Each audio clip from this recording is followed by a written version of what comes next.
hydrocarbon releases.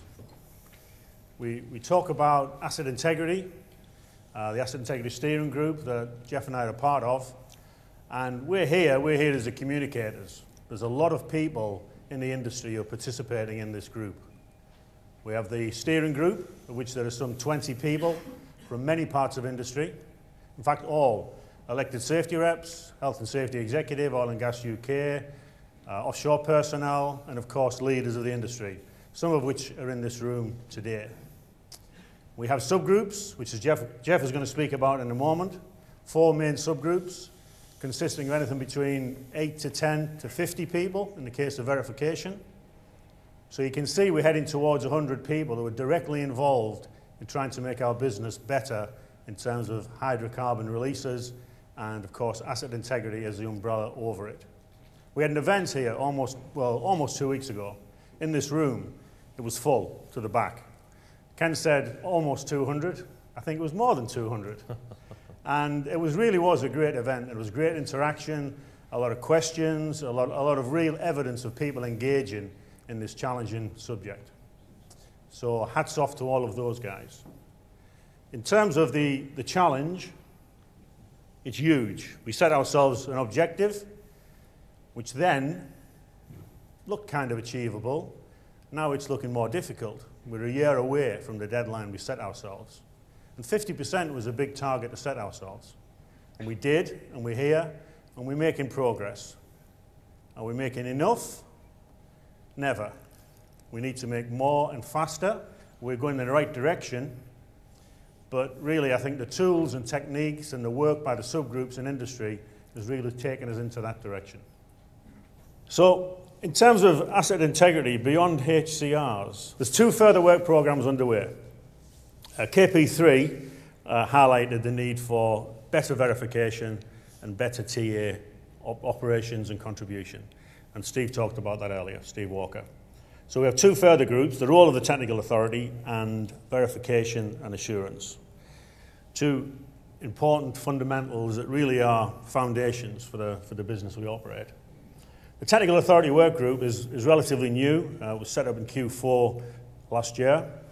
We've had a bit of Storming and Norman. We're looking for more volunteers for that group, so again, an opportunity to participate and be a part of that. And it's really about defining the role of a TA. We're very clear, we're not going to come out with the guidance note or this is how you should do it. We're looking for best practice, we're looking for mechanisms of how TAs operate, what we call them. There's some confusion in the industry about that. Global TAs, local TAs, platform TAs, gas plant TAs, and how it all knits together. And then what are the tools they use? How do we manage management of change? How do they play a role in verification? How do they play a role with a health and safety executive, with a verifier? So there's a lot of work going on in that area, and Bruce Lawson and Erica are leading that.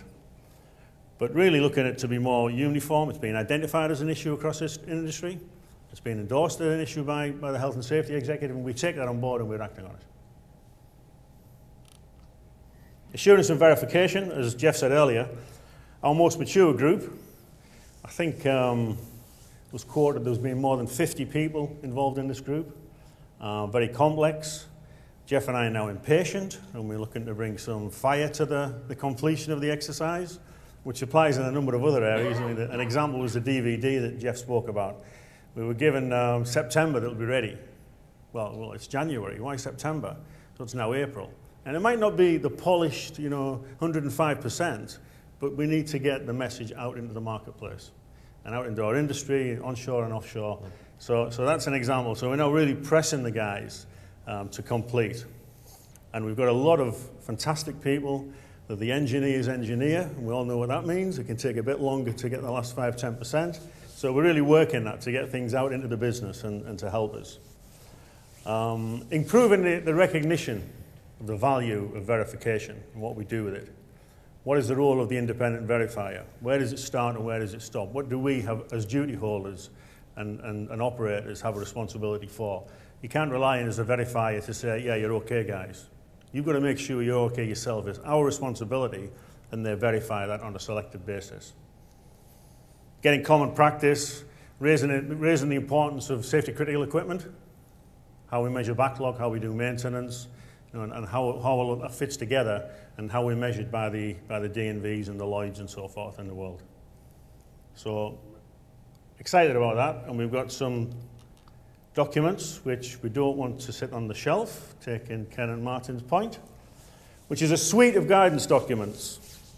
Again, we were impatient, so we wanted Tier 1 to be here today, but we got some pushback and we debated it and we took on board the work group's position on that.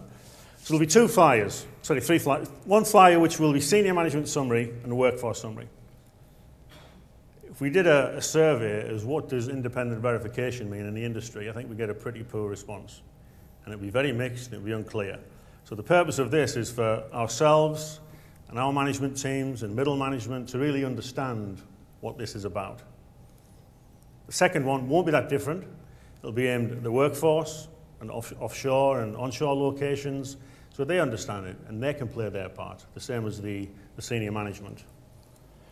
A key message 20-page document, a step-by-step guide that's more of something an OIM, a supervisor could use, an electric safety rep would use, a production superintendent. It's kind of a touchstone, what it's all about, and it's a bit more of a deep dive versus the summary document that sits at the top. And then last but not least is the big document, because our technical experts like detail, they want the detail, they need the detail, they want to share that with each other, and that'll be the deep dive electronic format practitioners' guidance notes.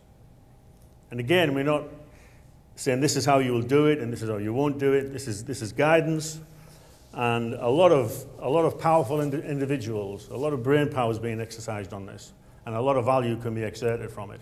But if it sits on the shelf, it's been a waste of time. And we really should be using these tools and techniques to add value to our business and take it forward. And a summary of what it's about in a PowerPoint format, which when I was an OIM was manna from heaven, frankly.